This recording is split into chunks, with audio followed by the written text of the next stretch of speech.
Hi, folks. All right, so today we are talking about artist Rene Magritte. So if you are in my classes, make sure that you have your sketchbook, your artist images, scissors, glue stick, or writing utensils. You can cut out the Rene Magritte pictures, paste them in your sketchbook, and then follow along with our discussion today. If you guys have questions or thoughts about some of these artworks, you can just pop them in the chat or turn your mic on and talk about it because his work is pretty cool.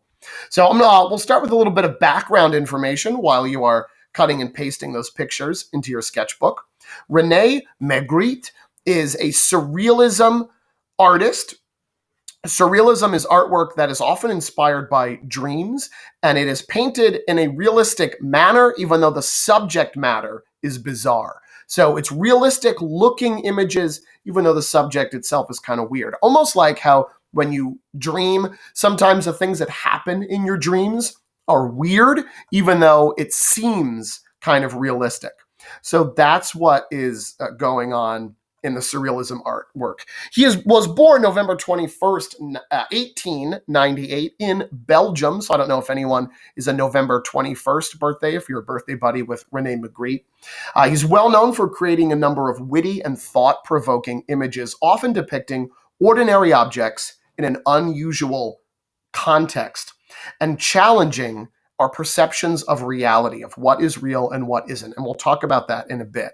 His imagery has influenced pop art, music, and pop culture for decades after, which I think is pretty cool. Little is known about Magritte's early life. We just don't know that much about his childhood. He began drawing lessons when he was 12 in 1910. We know that. And we know that his mother died in 1912 when he was 14 years old. His mother committed suicide by drowning herself. So that sucks.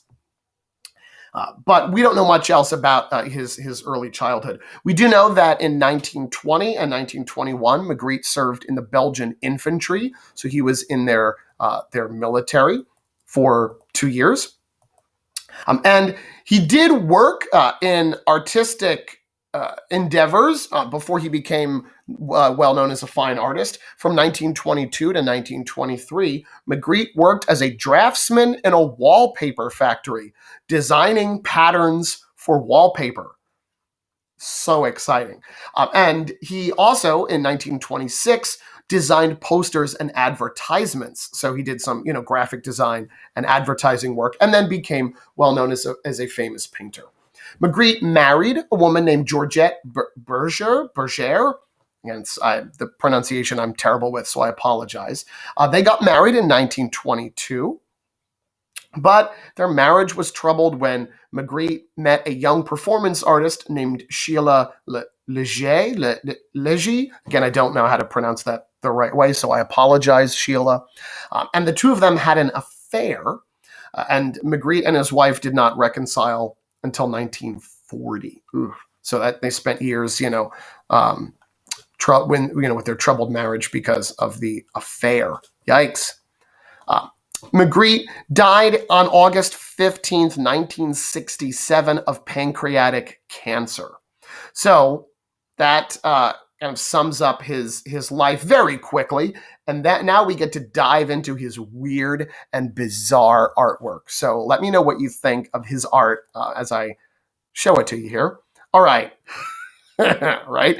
So this is a painting called Golconda. This is the first one you should include in your sketchbook. If you're in my class, you have this image. So Golconda was painted in 1953, and it is a series of identical men in suits and bowler hats, either floating or falling or just kind of suspended in the air. We're not sure if they're moving in a direction or not. They don't appear to be, moving quickly. They look kind of like frozen statues. And one of the interesting things I think about this painting is that Magritte lived in a similar urban area to the buildings that we see here. So this may have been, a place near where he lived. And he dressed similarly. So the long black overcoats and the suit and the bowler hat, that's very similar to what Magritte wore on a regular basis. So these may be self-portraits. We're not really sure. And the name Golconda comes from a town in India that means mine of wealth. Ooh. So I don't know what you think about the artwork like this. I think it's bizarre. It's a lot of what Magritte was doing with his surrealism artwork is to make things that, again, looked realistic. So the way he paints the building and the people is quite realistic. It's well painted, but the concept of his art is just weird. What's happening here? I don't know, but I think it's awesome. It's just cool. All right, so let me show you the next one. One of Magritte's most famous paintings is this image that's on your screen right here. This is called Son of Man. So again, this is another image that you have for my classes to include in your sketchbook. Son of Man was painted in 1946, and it is a self-portrait. So this is, in fact, Magritte depicting himself. Now, if you're looking at this portrait, you may notice that there is a green apple in front of his face. So the green apple in front of his face is something that Magritte does a lot in his paintings. He was interested in things that were hidden. He said people wanted to see what they couldn't see. So they were interested in things that were covered or disguised. So Magritte thought that there was intrigue and interest in covering up parts of his subject, that people were then more interested in seeing it because there was something blocking their view. He thought, if this were just a regular portrait, you'd walk by it and say, okay, that's nice, and keep going. But by covering up the face with this floating green apple, it's just kind of suspended in front, of his face, defying gravity there. By covering the face with that apple, he thought people would be more interested in it. Well, what does a person look like? Why can't we see it? What's that apple doing there? That's what he wanted people to do, would be to interact with his artworks in that way. There's also one other strange element to this painting. Obviously, the apple in front of the face is the main one, but there is another one. If you look at his left arm, which is on our right, you can see his elbow pointing out here. This arm is backwards. You actually see the elbow sticking out in the sleeve. So his arm is backwards. Why? I don't know. And then this stone wall here and sky is a common theme that Magritte does in a lot of his paintings, having a figure standing in front of this low wall. And again, in the suit with the bowler hat, it's how he depicts a lot of his figures. So this is one of the most famous and most iconic images of the surrealism art movement. All right, ready for something else? I think so. You also have this image called Not to be Reproduced, which was painted in 1937. And this is all about reflections. You can see this is a man looking in the mirror. This is a portrait of the poet Edward James. And I'm assuming you notice right away what's bizarre about this image. The man is looking in the mirror, and instead of seeing his face in the mirror, you see the back of his head again, right? Which is obviously not how mirrors work. It should reflect his face back in the mirror, but it doesn't. Now, it does. The mirror does reflect the book and the countertop correctly. So you can see this ledge here, this stone ledge, and the book on it, that is reflected accurately in the mirror. So it's not that the mirror doesn't work, but it's just the figure that it is not showing, which again is all about Magritte's concept of hiding the face and the identity of the figure. He thought that made it more interesting to look at if you couldn't see the person. It makes you think, well, why are we repeating the back of his head? What is it about the mirror? What is it about the person that you can't see him? So I think that that's really cool.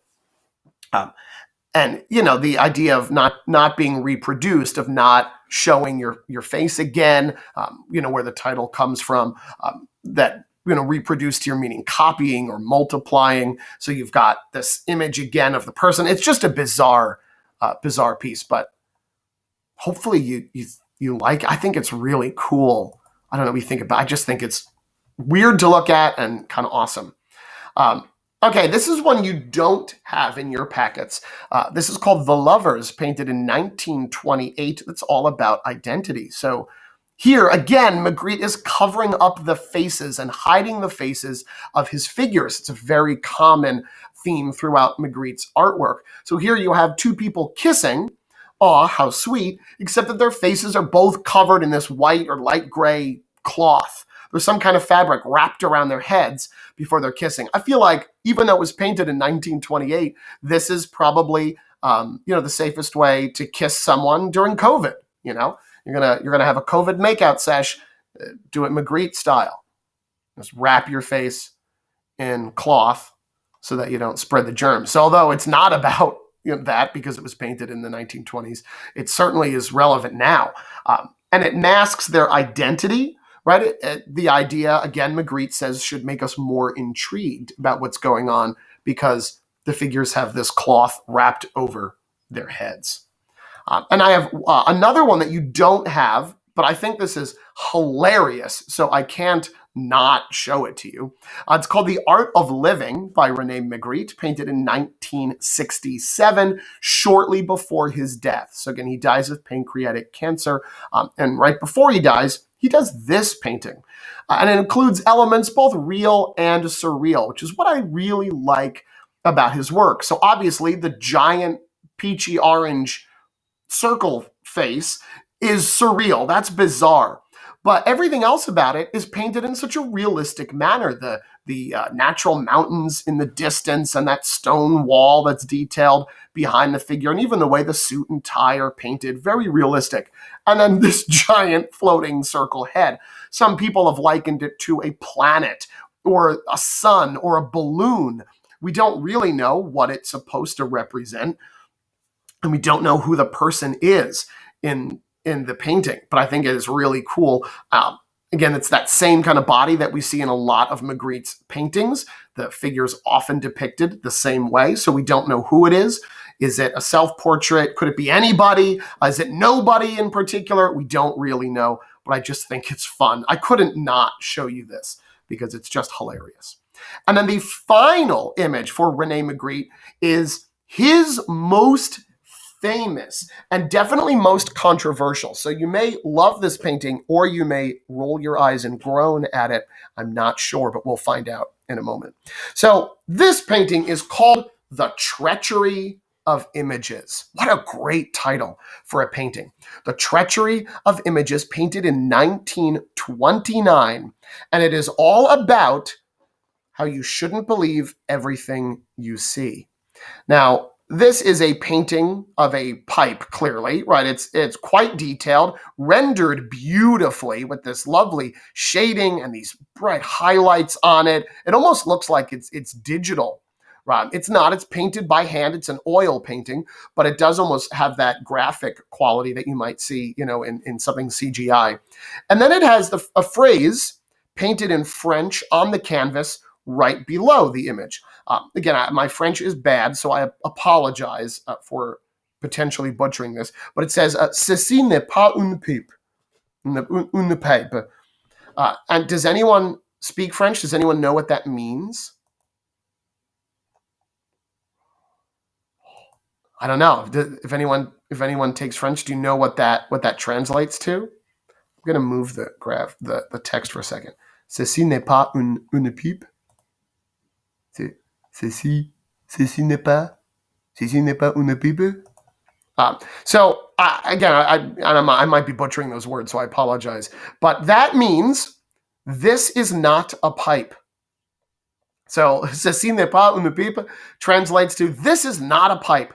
So all right, you have this pipe. It's clearly a pipe, right? There's nothing else that could be. And then the caption says it's not a pipe. So that begs the question, what is it, right? If it's a pipe, but it's not a pipe, what is it?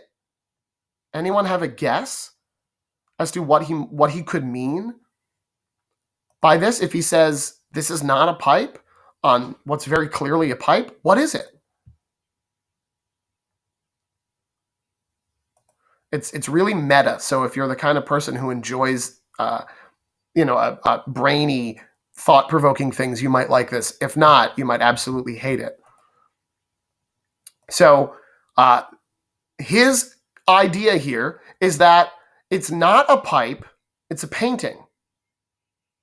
See?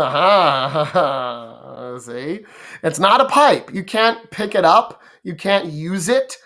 It is just color and oil paint on a canvas. It may look like a pipe. It may be an image of a pipe, but it's not a pipe. So he's talking about how what you see isn't necessarily real. He said even the word pipe on the canvas isn't pipe. It's just strokes of color that your eyes see and recognize as pipe. So he said even the word pipe, right, isn't a pipe. So I don't know if you like things like that are quite lofty and make you think in that meta kind of way where it's an image of a pipe, but it's not a pipe because it is in fact a painting, right? And that's what the treachery of images is all about. So some people really loved that concept, that it is not in fact a pipe, it is a painting. Other people, were not big fans of it. And they're like, well, duh, of course it's a painting. But, it had quite mixed reviews, but I think it is quite fascinating. So that is the last image for you to include for our very quick coverage of Rene Magritte and his surrealism artwork.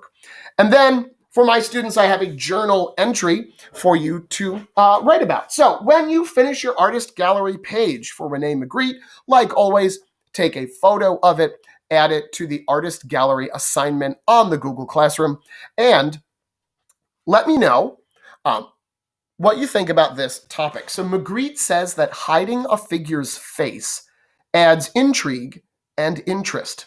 Do you agree or disagree?